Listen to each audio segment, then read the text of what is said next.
When manual excavation is conducted for site investigation, soil sampling, or small-scale foundation work, digging down to a depth of 2.0 meters requires a systematic approach.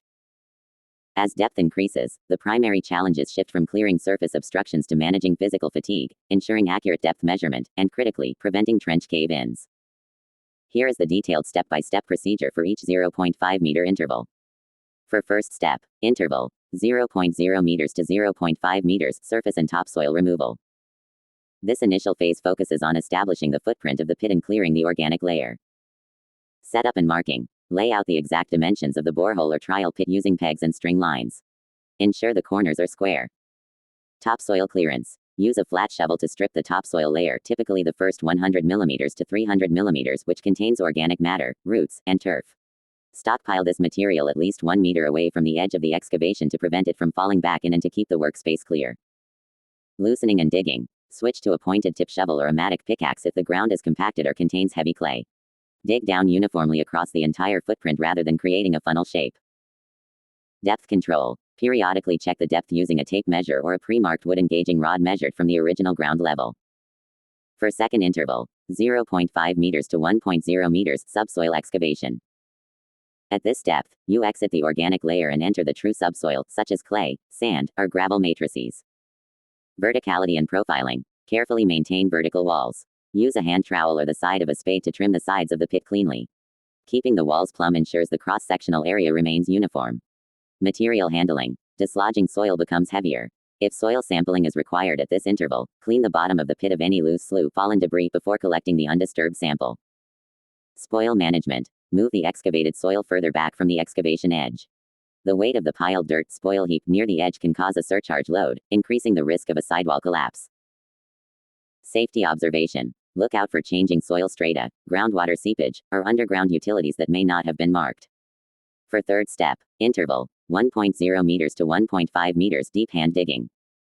Reaching this depth marks the transition to a deep excavation. Physical effort increases significantly because you must now lift loose soil above shoulder level to clear the pit. Staged shoveling. Shoveling directly from the bottom of a 1.5 meters pit to the surface becomes inefficient. If the pit is large enough, step the excavation or use a spotter at the surface to clear loose soil away from the lip as you toss it up. Wall inspection. At 1.0 meters to 1.5 meters, the risk of soil failure rises, especially in loose sands, saturated silts, or fissured clays. Inspect the walls constantly for small cracks or spalling flaking soil. Water management. If the water table is reached, water will begin pooling at the bottom. Use a small manual baler or a mud pump to clear the water, otherwise, the bottom will turn into a slurry, compromising soil sampling and structural stability. For last step, interval, 1.5 meters to 2.0 meters, critical depth and safety controls. At this final interval, the excavation passes typical safety thresholds, often 1.2 meters to 1.5 meters depending on local regulations, where entering an unsupported pit poses a severe cave-in hazard. Trench support shoring. Do not enter a 1.5 meters to 2.0 meters deep pit without proper protective measures. Install timber or hydraulic shoring panels against the walls to brace the soil, or bench slope the sides of the excavation outward at a safe angle of repose if space permits. Access and egress. Do not jump into or climb out of the pit using the soil walls. Place a secured ladder inside the excavation that extends at least 1 meter above the surface level. Excavation mechanics. Because lifting soil 2 meters high by hand is highly exhausting, a 2-person team is ideal. The person inside the pit fills a heavy-duty bucket, and the person at the surface hauls it up using a rope system or tripod pulley. Final leveling and sampling. Once the 2.0 meter mark is hit, level the base of the pit smoothly.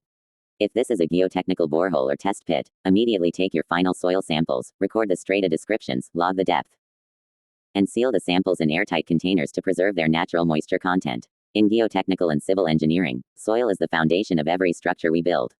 However, soil is inherently unpredictable. Its properties can change drastically over a distance of just a few meters. Because we cannot design safely based on guesswork, soil sampling, proper handling, and rigorous testing form the critical chain that translates raw earth into reliable engineering data. If any link in this chain breaks, the structural integrity of the entire project is compromised.